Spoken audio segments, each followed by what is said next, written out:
Bueno, muy buenas, ya sea tardes, mañanas, no sé dónde te encuentres. En esta oportunidad hemos hablado ya de síndrome de Addison, con su respectiva enfermedad de Addison. Ahora toca hablar prácticamente todo lo contrario, ¿no? Que vendría a ser insuficiencia suprarrenal. Y dentro de esta insuficiencia suprarrenal vamos a encontrar a la enfermedad de Addison. Bien, para esto es importante, tenemos que en realidad tener en cuenta este gráfico. Eh, Sabemos que el hipotálamo envía la señal que va a permitir la síntesis de ACTH, que es la CRH, que va a permitir la síntesis de ACTH. Y esta ACTH va a permitir la síntesis de cortisol. Eso ya lo sabemos, o deberíamos. Bueno, y si no lo sabes, aquí te lo muestro. Pero ¿quién sintetiza la CTH? En realidad la propia melanocortina. Esta propia melanocortina o POMC sintetiza beta endorfinas, MSH, es decir, hormona estimuladora de melanocitos, y ACTH. Es importante saber esto, es importante. ¿Por qué? Más adelante es importante porque es característico en las que producen MSH la hiperpigmentación, ¿no? Van a estimular los melanocitos, entonces vamos a tener una mayor coloración de en realidad de la piel. Bien, es importante saber esto. Recuerda, propio melacortina, MSH, ACTH. Bien.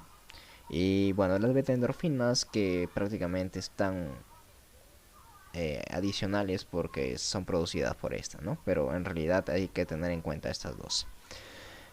Bien, en sí vamos a hablar de las insuficiencias suprarrenales o la insuficiencia suprarrenal, la cual se clasifica en primaria y en secundaria.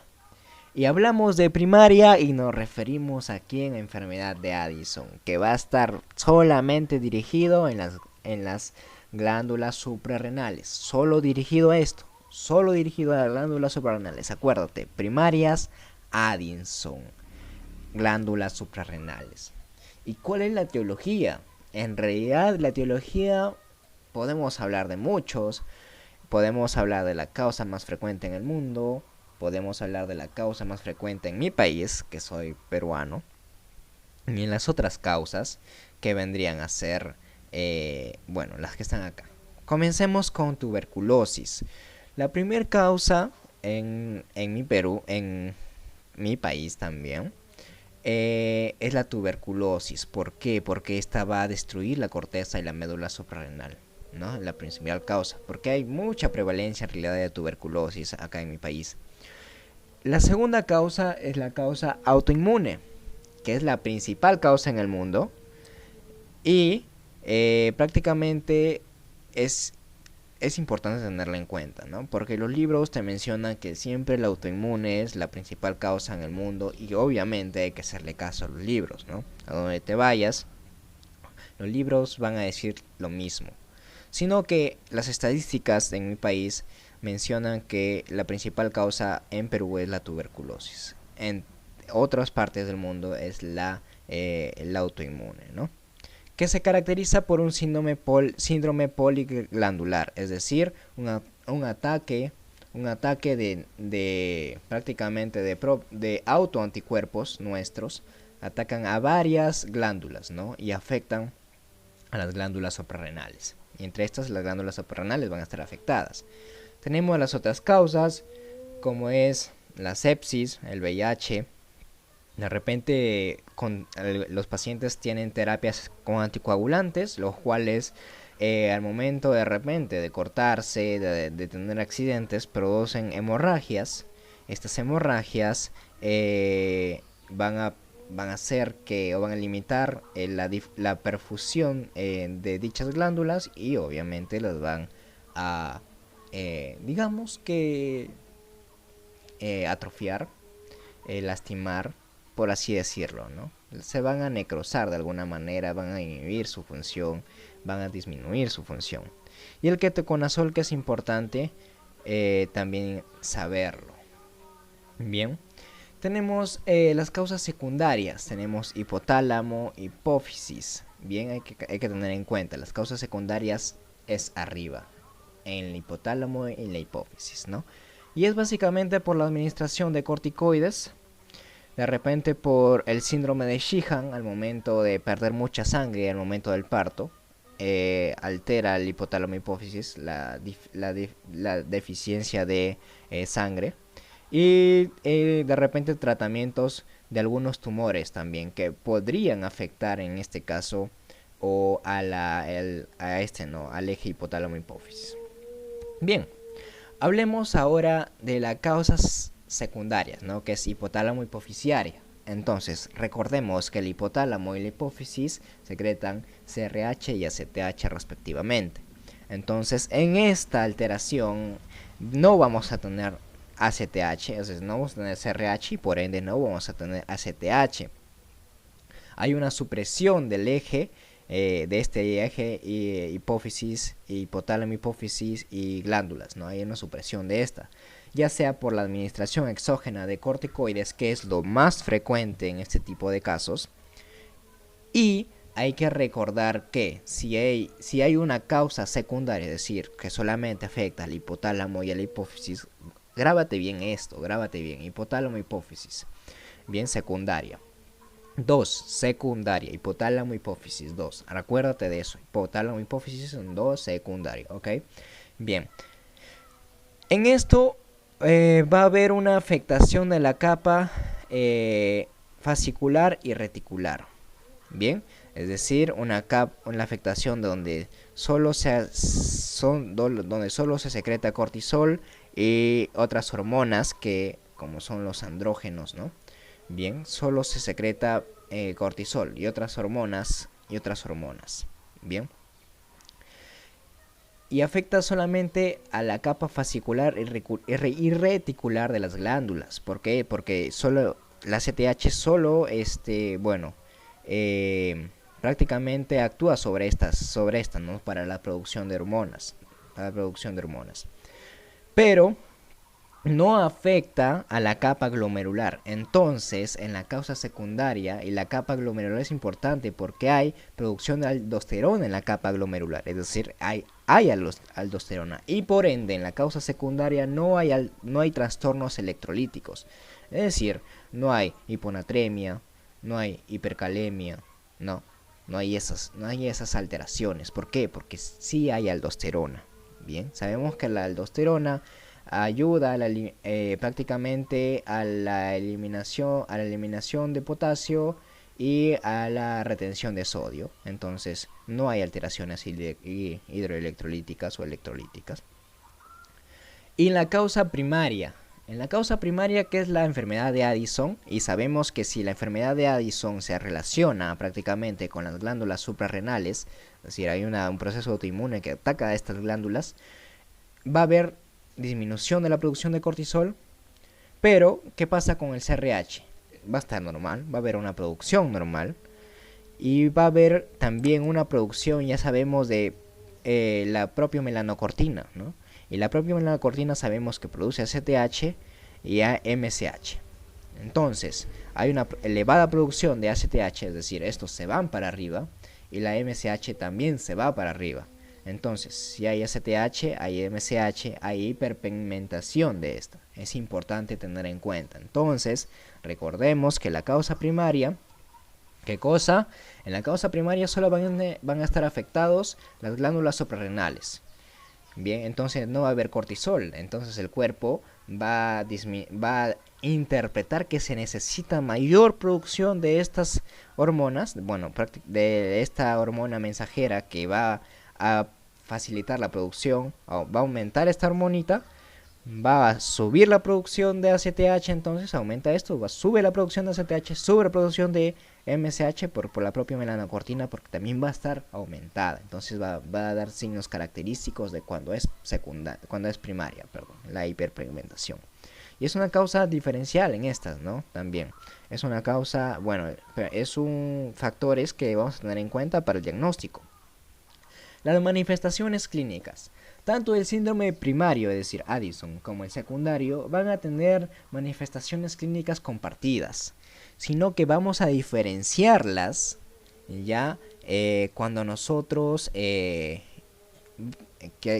quizás hagamos algunas técnicas, algunas técnicas, de repente algunos pedidos laboratoriales para poder diferenciarla de si es primaria o secundaria. Pero cuando un paciente tiene insuficiencia suprarrenal, vamos a ver que este paciente tiene falta de energía, va a estar decaído, va a tener una pérdida de peso, va a tener mialgias, artralgias, fiebre, linfocitosis, eosinofilia, hipoglicemia. Y en las mujeres vamos a ver pérdida del vello axilar, que lo podemos ver a simple vista, vello púbico, del vello púbico también hay pérdida de líbido, piel seca y prurito. Y en los dos vamos a tener hiponatremia. En los dos vamos a tener hiponatremia. Entonces, en la primaria vamos a diferenciarla, ¿no? Sabemos que tenemos hiperpotasemia. ¿Por qué? Por la aldosterona está, ¿qué cosa? La aldosterona está disminuida y vamos a tener hiperpotasemia, no va a haber una elevada eliminación de potasio, va a haber hiperpigmentación. ¿Por qué? Por la MSH.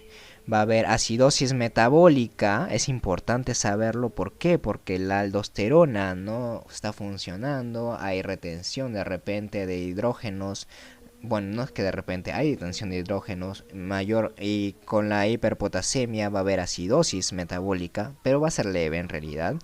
Vamos a tener hiperaldosteronismo, vamos a tener hipoaldosteronismo, obviamente no va a haber aldosterona. En estos pacientes podemos tener una crisis addisoniana, que más adelante vamos a explicarla. La ACTH va a estar elevada y el cortisol va a estar disminuido. Y en la secundaria la ACTH va a estar disminuida, la aldosterona va a estar normal, porque sabemos que ya sabemos dónde actúa la secundaria, que no altera prácticamente a una parte de las glándulas. La piel va a estar color al brasto, es decir, una piel como esta actriz. Una piel, no sé si habrán visto Crepúsculo de repente, la piel como el actor principal de Crepúsculo, como Edwards, es prácticamente así la piel, pálida. Un cortisol disminuido también en estas manifestaciones. Bien, tenemos un paciente. Los síntomas nos indican de repente a que puede tener insuficiencia suprarrenal. ¿Qué hacemos? Vamos a ver el cortisol, ¿no? Sabemos que el cortisol en los dos va a estar disminuido. Vamos a ver si en realidad es insuficiencia suprarrenal o no. Cuando nosotros sacamos un cortisol basal, y este cortisol basal de inmediato nos sale menos de 5 microgramos por decilitro, en realidad este paciente ya tiene insuficiencia suprarrenal, ¿no? Y si sacamos de inmediato y nos sale mayor de 18, entonces este paciente está normal, no tiene nada. Intuyamos en que de repente puede ser otra patología. Pero ¿qué pasa? Muchas veces vamos a tener que de repente sacamos el cortisol y este cortisol nos sale entre 5 y 18 microgramos por decilitro, ¿no? ¿Qué en realidad podemos hacer? Prácticamente lo que podemos hacer es el test de ACTH, que es el gold estándar para en realidad buscar la causa. Si es primaria, es para la causa primaria, es decir, para la enfermedad de Addison, ¿no? Es el gold estándar. Nos sale que el cortisol está entre 5 y 18. El test de ACTH, que básicamente consiste en administrar 200 microgramos de ACTH para en realidad hacer esta prueba. Son 200 microgramos, administramos, después de media a una hora recién vemos el cortisol cómo está. Si este cortisol después del ACTH, ¿no?, está menos de 18 microgramos por decilitro, tenemos el diagnóstico de insuficiencia suprarrenal.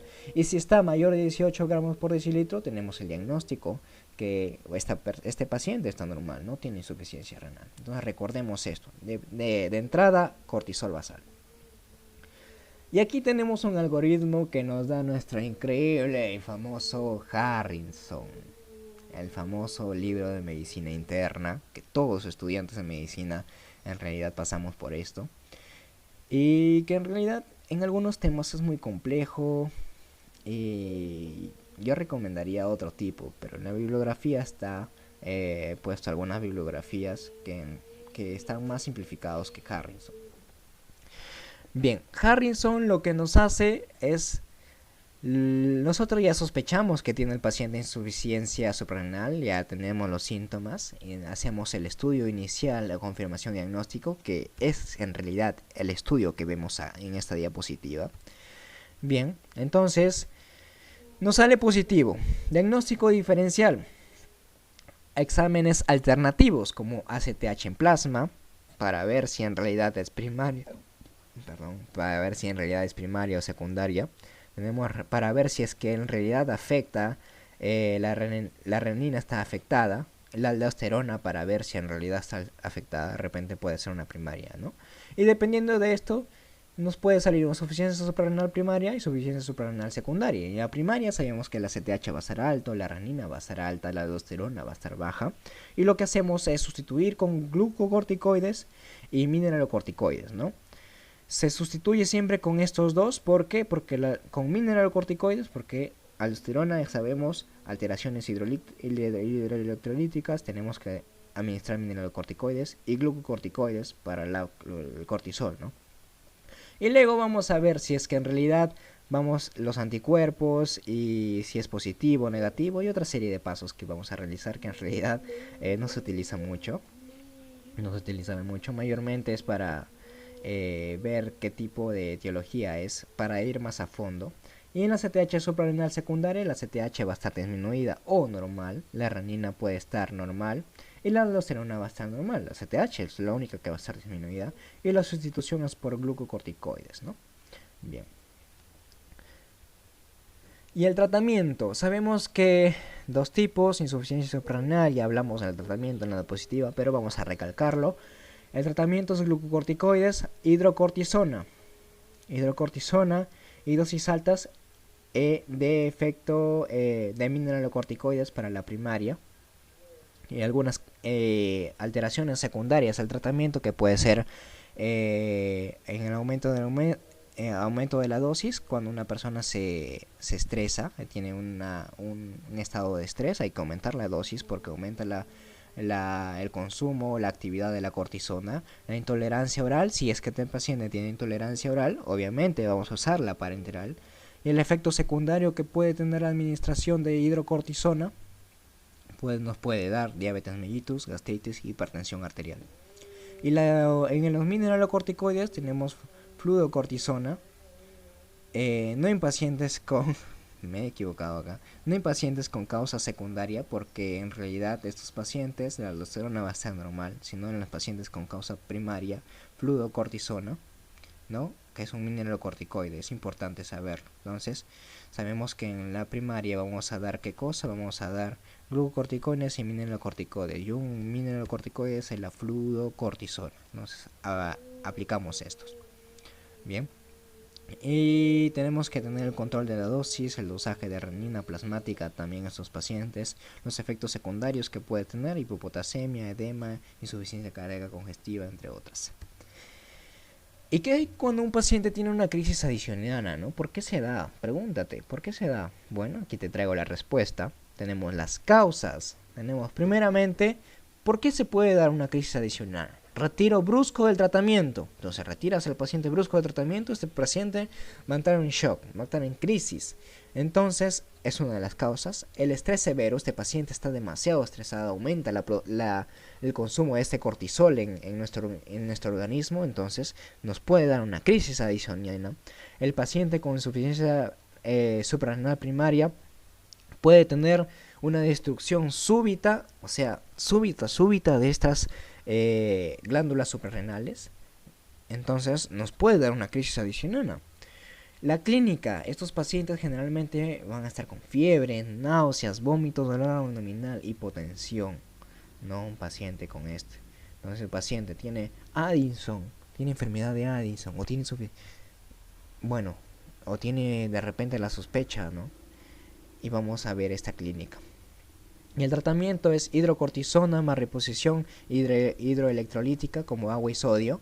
Y la dosis de aquí va a tener que ser aumentada. ¿Por qué? Porque se recomienda un bolo de 100 miligramos de hidrocortisona más de 100 a 200 miligramos de, bueno, de la misma, pero en inyecciones o puede ser a goteo. Y eso es todo. Eso es todo. Hablamos de insuficiencia suprarrenal. Espero que les haya servido el video. Y bueno, vamos ya prácticamente a seguir nuevamente con esta faceta. Espero poder hacerlo mejor para que ustedes de repente puedan entenderlo mucho mejor. Y algunas dudas ya de repente me las pueden hacer llegar por la caja de comentarios.